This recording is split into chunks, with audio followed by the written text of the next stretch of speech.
think that white people should pay reparations? I have never said that, sir. You tweeted, yes, the North, yes, all of us, yes, America, yes, our original collective sin and unpaid debt, yes, reparations, yes, on this day. The CEO of NPR just got absolutely humiliated while testifying before Congress, and it's a truly wild thing to watch.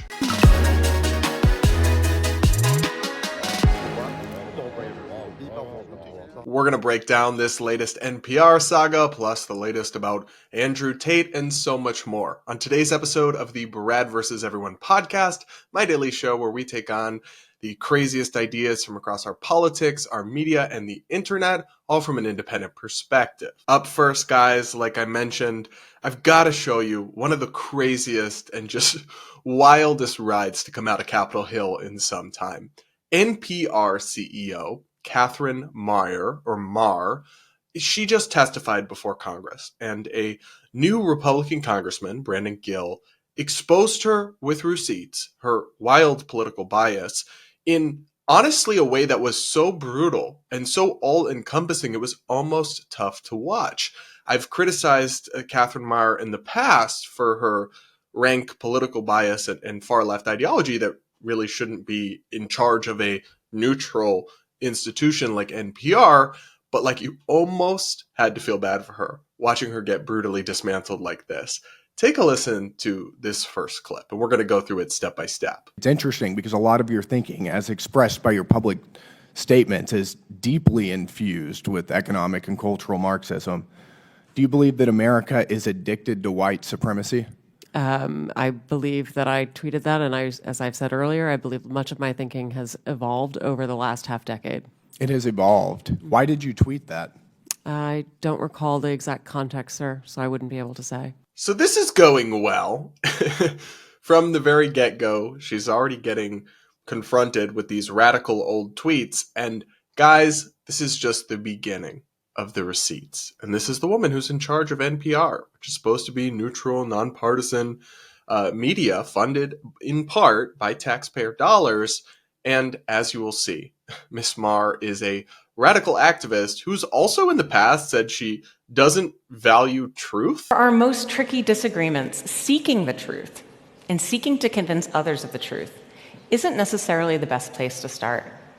In fact, I think our reverence for the truth might have become a bit of a distraction that is preventing us from finding consensus and getting important things done. And you really wouldn't think that'd be the perspective of somebody in charge of such an important journalistic institution like NPR, just from the get-go. But yeah, she was a radical progressive just a few years ago, 2020, 2021, not that long ago. She was tweeting all this stuff and somehow ended up the CEO of NPR. And now the chickens are coming home to roost because Congressman Gill did his homework this time. Do you believe that America believes in black plunder and white democracy?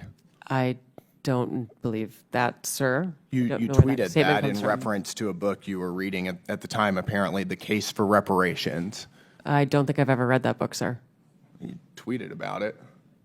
You said you took a day off to fully read The Case for Reparations. You put that on Twitter in January of 2020. Apologies, I don't recall that I did. Okay. I'd no doubt that your tweet there is correct, but I don't recall that. Okay. Ooh, that's tough to watch because I'm struggling to decide which is worse. Either she took a whole day off to read a book about a controversial political topic, the idea of reparations for slavery, and then tweeted about it, and somehow just a few years later has no memory of reading this book. Guys, I don't have a very good memory, and if you asked me specific questions about the contents of books that I've read, I might struggle a little bit, but if a book that I took the time to read, sit down and read, and speak publicly about in my field of work, politics or political media, I would at least remember having read the book. So the real truth, or at least my theory here, I can't prove this, is that she actually never read the book. That was just during the 2020 BLM era, and she just tweeted that she read the book as a massive virtue signal, and then of course forgot about doing that and didn't remember the book, and he just caught her in a hilarious act of progressive virtue signaling. Either way, this doesn't exactly paint her favorably, but it gets worse, guys, and I'm going to show you a couple more clips from this wild congressional exchange after this. You don't want to end up like these fat positivity influencers. Just because I'm fat, that doesn't invalidate the things that I say. She died. You ready to get supersized? She died too. Today I've got the big Fruit Loop. He's dead. Join me on my Fat Positive radio show. Which didn't last long because she died. Maintaining a healthy weight, keeping your energy levels up, and feeling better in your body is so important. And that's why I'm happy to share today's sponsor, Lumen. All you have to do is breathe into your Lumen first thing in the morning, and you'll know what's going on with your metabolism, whether you're burning mostly fats or carbs. Then Lumen gives you a personalized nutrition plan for that day based on your measurements. You can also breathe into it before and after workouts and meals, so you know exactly what's going on in your body in real time. And Lumen will give you tips to keep you on top of your health game. So if you want to take the next step in improving your health, go to lumen.me/Brad to get 20% off your Lumen. That is LUMEN.me/BRAD for 20% off your purchase. Thanks to Lumen for sponsoring this episode. And now back to today's show. So Congressman Gill later confronted Maher about her position, which is pretty radical. Most Americans disagree with, that Americans owe slavery reparations to descendants of slaves and should have their money taken away by force to fund them, even though they never did anything wrong. Take a listen. He brought receipts on this. You think that white people should pay reparations? I've never said that, sir. Yes, you did. You said it in January of 2020. You tweeted, "Yes, the North. Yes, all of us. Yes, America. Yes, our original collective sin and unpaid debt. Yes, reparations. Yes, on this day." Oh? I mean, I don't know if she just knowingly lied, but she pretty confidently said, "I never said that." Yeah, you did, and it's in writing. He brought receipts, and he wouldn't just make this up. This was all, I think it's all been scrubbed now, but this was all on her public Twitter account. And look, maybe you don't remember that specific tweet. Trust me, I don't remember all my tweets, and I'm sure I've said dumb things I no longer agree with in old tweets that if someone dug them up. But I would like to think I wouldn't confidently say, "I never said that," when I actually said that exact thing in writing. Maybe I'd say, "I don't remember saying that," and that could be true. But to so confidently declare that and then be exposed, it's like, yikes. I mean, his testimony, he only gets 5 minutes. Members of Congress only get 5 minutes each in the questioning of witnesses during a congressional testimony, typically. And he's like a minute and a half in, and he has already eviscerated her credibility. But it actually got worse. Take a listen to this. I don't believe that was a reference to fiscal reparations, sir. What kind of reparations was it a reference to? I think it was just a reference to the idea that we all owe much to the people who came before us. That's a bizarre way to frame what you tweeted. Wow, so she's apparently just like a blatant liar. I mean, it's the audacity for me. Girl, you're really going to sit there and tell us that when you tweeted, "America owes a debt, reparations now," you weren't talking about financial reparations? Oh, also, you read the book, The Case for Reparations, which is in part about financial cash reparations. It's just, and I know I overuse this, it's gaslighting. She is literally telling you not to believe your lying eyes with what she put in writing. It shouldn't really be that hard to say, "Listen, I was in my early 20s. I went through a very progressive phase. I'm now committed to neutral journalism. I don't necessarily hold those opinions. And in my work at NPR, I set all my personal views aside." Would I believe her if she said that? Maybe not. I would still have my suspicions. But at least that could be somewhat respectable. But for her to look, first off, she's under oath. She swore to tell the truth to God or whatever she believes in. And apparently that doesn't mean a whole lot to her. But to actually say with a serious face before Congress, "Oh, yeah, I didn't mean cash reparations when I said America owes an unpaid debt, reparations today after reading The Case for Reparations," that's not believable remotely. You just come off as dishonest and untrustworthy. She also seemed incredibly unwilling to condemn any of the radical ideological coverage that NPR has engaged in over the last several years, as the next clip makes pretty clear. Do you believe that looting is morally wrong? I believe that looting is illegal, and I refer to it as counterproductive. I think it should be prosecuted. Do you believe it's morally wrong, though? Of course. Of course. Then why did you refer to it as counterproductive? It's a very different way to describe it. It is both morally wrong and counterproductive, as well as being You tweeted, "It's hard to be mad about protests," in reference to the BLM protests, not prioritizing the private property of a system of oppression. You didn't condemn the looting. You said that it was counterproductive. NPR also promoted a book called In Defense of Looting. Do you think that that's an appropriate use of taxpayer dollars? I'm unfamiliar with that book, sir, and I don't believe that was at my time You at tweeted NPR. that you read that book, but I don't believe that I did read that book, sir. Wow. So she says, of course, looting is bad, but had literally tweeted, in not exact those words, but had tweeted to the effect of, it's not really that bad, or I'm not mad about looting because it's just property or whatever. Actually, to be clear, dozens of people were killed in the BLM riots and billions of dollars of property damage was done. Countless small businesses, restaurants, bars were destroyed and never reopened. Uninsured properties are underinsured. Like, so many people were hurt. So that is an insane take. But also, this wasn't that long ago, y'all. They are not asking her about tweets from 2007. Okay, they're asking her about 2020. And I will say a couple things where I think there's some nuance here. When the congressman brings up this crazy book written by this left-wing author called In Defense of Looting, and I covered it at the time. It was written, I think, or at least got a lot of traction after the BLM riots in 2020, and I criticized it. I don't necessarily agree with it. Well, two things. It was before she became the president of the CEO of NPR, so it wasn't her time there. Now, she should still be able to say, like, yeah, that's crazy. I think we should question how that happened. And two, I don't think the problem is not that they interviewed the book author or that they spoke to her. I actually requested an interview with her ages ago. She never responded to me, of course. It's that they did a softball. Like, I read that article. I criticized NPR at the time. They did a total softball on it. And that's the real problem here, that they didn't do journalism. They did PR for a radical, insane, progressive agenda. That's the problem. There's nothing wrong with journalists talking to people with controversial ideas. It's that you don't do PR for them. You don't just uncritically promote them. And so I thought his questioning was a little bit off there. But there's more.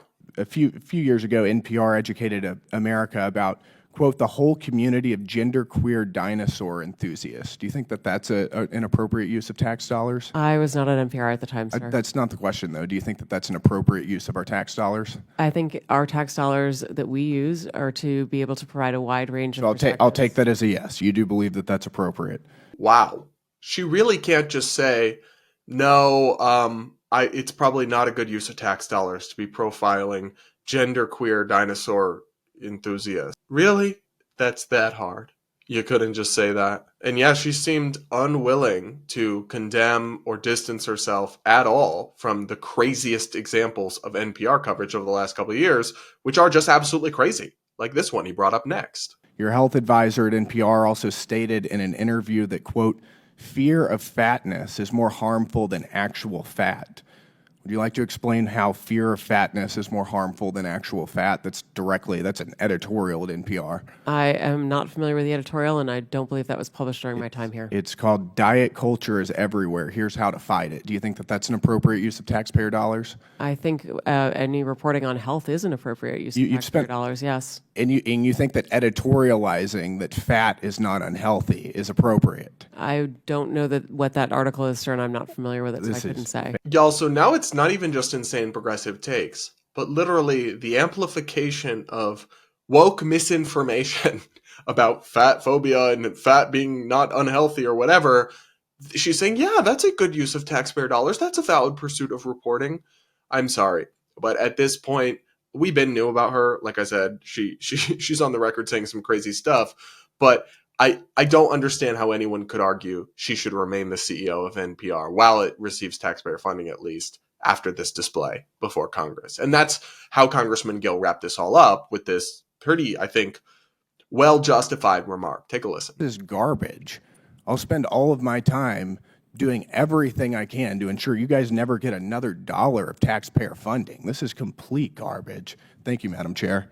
So this is it for me. NPR is not unbiased journalism. And even if it was, I don't really believe in government funding for journalism. You're supposed to have a free and open press. But even if it was this neutral, great thing, which it's not, it is infiltrated by very overwhelmingly liberal bias. I mean, in another clip from this interview, she essentially acknowledged a claim that was made by an ex-NPR reporter that there are 0 Republicans on staff when he worked there. There were 0. Not like 1 or 2, not a massive imbalance, 0. So it's a totally biased newsroom that very much steered in the direction of hyper-partisan, ideological, and in some cases, anti-reality and immoral journalism. And I'm sorry, that should not be taxpayer funded. If they are going to fund NPR, and it does receive some taxpayer funding, we'll get into that in a second, then they've really got to clean up their act, and this woman's got to go, in my view. But she doesn't have to go. That's fine. Let's just cut off the gravy train. Stop funding them. And then if they just want to be a progressive media company, they can even rename, because they're not a public media company, National Progressive Radio. That's cool. That's fine. You're allowed to do that. We have free speech. We have freedom of press in America. Like, I probably would disagree with a lot of it. Maybe I'd agree with them here or there. I'd appreciate a story or a specific show I might enjoy. That's fine. And the people that like it can fund it, which is most of what happens now, according to NPR. Yuri Berliner, who quit NPR in high-profile fashion and outlined how biased it had become, wrote for the Free Press that NPR should refuse to take federal funds because the broadcaster needs to stop pretending it's a network for all of America and become the progressive institution it truly wants to be. He adds that NPR says direct payments from the Committee for Public Broadcasting and indirect federal funding through its member stations account for just 4% of annual revenues. That adds up to $13 million, a skimpy slice out of NPR's 2024 revenues of $336 million. If it's not much of a gravy train, why the big fuss? That's what he says, and I completely agree. They claim, and I can't verify this, but I'll assume they're not lying, that taxpayer funding is only a small percent of their budget. A few $1 million out of hundreds of millions, a few percentage points. Great. So just forego it. And then you don't have to be hauled before Congress. You don't have to face all this scrutiny about what are you doing with taxpayer dollars. Just get a couple more additional donors. Have the people that enjoy your show sign up to become members. Monetize the content in other ways. Like, it's not that hard. Just fund. If it's really so small, just pass it up then. You don't have to take it. And it should be revoked, but even without it being revoked, they don't have to take it. So they could avoid all of this scrutiny and do whatever they want if they just pass up the money. So either it's more than they're actually admitting, or they just are so entitled, they think they can take this amount of money and still do whatever they want. But that we will not stand for. America will not stand for that for much longer. That's my take on this. I think I criticized him for something else not too long ago, but I do commend Brandon Gill for his work in this hearing. He brought receipts. He cooked. He absolutely cooked. There really is no other way to put it. And he wasn't nasty. He wasn't mean. He just held her to account and brought the receipts. Looking like CVS receipts out here, how much he brought. So good work from him. Katherine Maher, you got to get it together. And NPR either needs to be defunded or separate from taxpayers, or needs some really radical reforms. And the former seems much more doable than the latter, in my book. What do you guys think? Do you support NPR, or were you driven away by the bias years ago? Let me know in the comments. Do hit that like button and make sure you're subscribed if you aren't yet. Up next, it's always the ones you least suspect. Another woman has accused alt-right superstar and self-described alpha male Andrew Tate of abusing her. This time, it's a recent alleged assault that happened in the U.S. just weeks ago, according to the woman who has come forward and filed a police report. TMZ reports Andrew Tate girlfriend Bree Stern claims he attacked her during sex, files police report. So this is not anonymous allegations. She put her name on it and filed a police report, which filing a false police report is a crime. So this is a serious accusation. Everybody's innocent until proven guilty. But this is a serious accusation, and she has brought some evidence to back up her allegations. She shared photos that show her with bruises on her face, and I won't get into the details of everything that allegedly happened because they are very graphic, but I will link to the TMZ story. You can go look at it if you want more of the nitty-gritty of what she is accusing him of. She also showed emergency room hospital documents from just a couple of weeks ago that showed she had post-concussion syndrome. And this is the really disturbing part. She also included extremely graphic text messages that he sent where he admits to enjoying abusing her. Again, I won't read them all because they are incredibly graphic, but if you want to take a look, they are all linked in the TMZ story. Now, maybe it's all made up. It's all another hoax. These, just like all the other voice notes and texts where he admits to abusing women and all the clips of him bragging about it, it's all part of the Matrix coming to get him or whatever. Maybe she's another liar. Like, all these women are all just lying and all this stuff, just forged texts, forged emergency room documents. It's not impossible, but if you ask me, the much more likely reality is that Andrew Tate is exactly who he says he is, an abuser of women, a horrible person, and the opposite of a role model for young men. Of course, everyone, even people I consider heinous, is entitled to due process of law. And when he returns to the US, he should be investigated, potentially arrested for this. And if there is solid evidence, he should be prosecuted with a trial and a lawyer and treated fairly, and then locked up if he's guilty, preferably for a long time, so he can't harm more women, allegedly. This will work itself out in the US legal system if and when he returns to the US. He went back to Romania. But I do have to say, the people on the right who have embraced or defended him, Candace Owens, Dana White, or the people in the Trump administration that reportedly worked to let him come back to the US where this attack then allegedly occurred, do y'all not feel bad yet? Do you not have any shame? Will you acknowledge it this time that it's an American woman who's coming forward, putting her name on the line, filing a police report, providing receipts, or will there just be more deflections and distractions because he's on their side? I hope that won't be the case, but let's just say that at this point, my expectations for integrity, consistency, or moral courage when it comes to the political commentariat on either side really are on the floor. But what do you guys think? Are you surprised by this development somehow at all? Do you believe these accusations, or are you still on the train that he's all just being framed? Let me know in the comments, and do hit that like button while you're at it. And now we'll run through some quick hits today, some stories that came across my desk that I want to briefly react to with you. Up first, another crazy TikToker is calling for Trump's death online. Take a listen to this insane video that has millions of views. Somebody just do it! Just do it already! If you wear fucking Nike, you're a fucking hypocrite because you're not doing it! Just do it, please! Just do it! Just do it, please! Do it! He seems stable. At FBI, at Secret Service. We got another one for y'all. We got another door to knock. But guys, this individual, we've seen him before. He's not well, okay?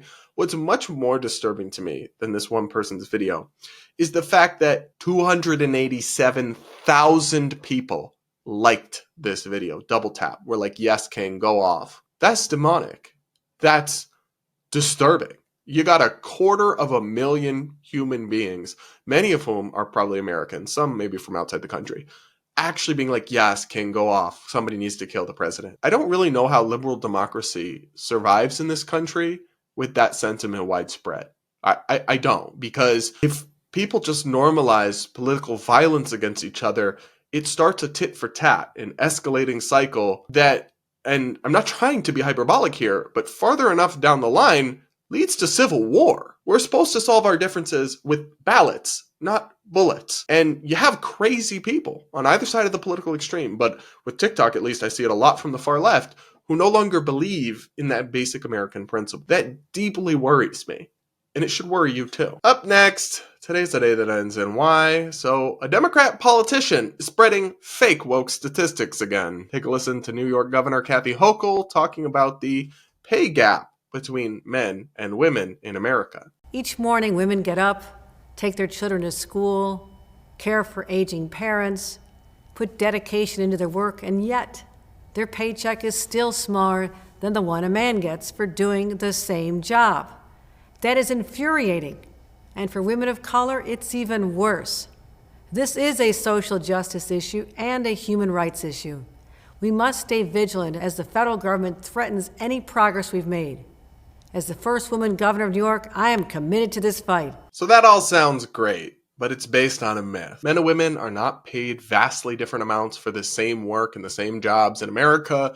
That's based on an incredibly misleading statistic, and I'm going to explain. When you hear that women make 77 cents or 82 cents for every dollar a man makes, depending on which figure they're citing, they are talking about raw earnings figures that do not take into account what job people are working, how much they work, how long they've worked, their education level, what degree they have, or a whole host of other factors. As Forbes reports, all the way back in 2009, the U.S. Department of Labor found that once you account for all these factors and you actually look at people in the same job doing the same work, then the adjusted pay gap is just somewhere between 5 cents to 7 cents on the dollar. Again, that was back in 2009. It's only gotten more equal since then, meaning we can extrapolate it's just a few cents at this point. Which, of course, people should be paid the same for the same work, and anywhere there is discrimination, that is really harmful and wrong, but it is illegal to pay men and women differently for the same job. It's been illegal, and the constant victim narrative about the gender pay gap that you hear from Democrats is simply not based in statistical reality. Other than that, though, they're doing amazing, I guess. Up next, this Republican senator just embarrassed himself over Signalgate. Take a listen to Josh Hawley on Fox News. That his actions were absolutely justified. It's making us safer. It's keeping our ships safe. It's keeping America safe. And the libs can't contest any of that. And so now they're fussing about the fact that who was on the text chain and who wasn't. What these reporters are really mad about is that they weren't on the text chain. They all wanted to be and weren't. Who cares? It was a huge success. So this is what partisan hypocrisy looks like. If a Democratic cabinet official had created a group chat with a random person in it, and then the Democratic Secretary of Defense had sent highly sensitive and probably classified attack plans to that chat, Republicans like Josh Hawley would be screaming bloody murder, and we all know it. And to some extent, they would be right. But too many people in American politics apply blatant double standards to the actions of their opponents versus the actions of their friends. And if you actually care about American national security, if you actually care about these things and protecting U.S. service members whose safety could be compromised. Thankfully, in this case, they weren't, but could be compromised by these kinds of unsecured communications and leaks, then your analysis of it shouldn't depend on whether the people doing it are Republicans or Democrats. But for so many partisan figures, from senators to media personalities, their tune totally changes based on the party affiliation of the person that does it. That is tribalism and partisanship, not honesty or integrity. Up next, this Democratic state senator literally does not believe in biological reality. Take a listen to what she had to say during a hearing where they were discussing the issue of trans athletes in women's sports. Female bodies are just as strong, as fast and capable as male bodies. For what reason, other than political gain, are we spending time and taxpayer dollars on a completely made-up issue? There are 8 million high school athletes across the country, and maybe 160 of them are trans. This is the 5th time we are voting on this bill that targets less than 0.002% of high school athletes. I was a 3-sport athlete in high school. Participating in sports gave me the confidence, time management skills, and ability to work collaboratively that led me to run for office. Absolutely nothing about having a trans teammate or competitor would have taken those things away from me. Girl, easy to say when you're not the one getting dunked on, okay? Female bodies are just as strong and fast as male bodies, except they're literally not.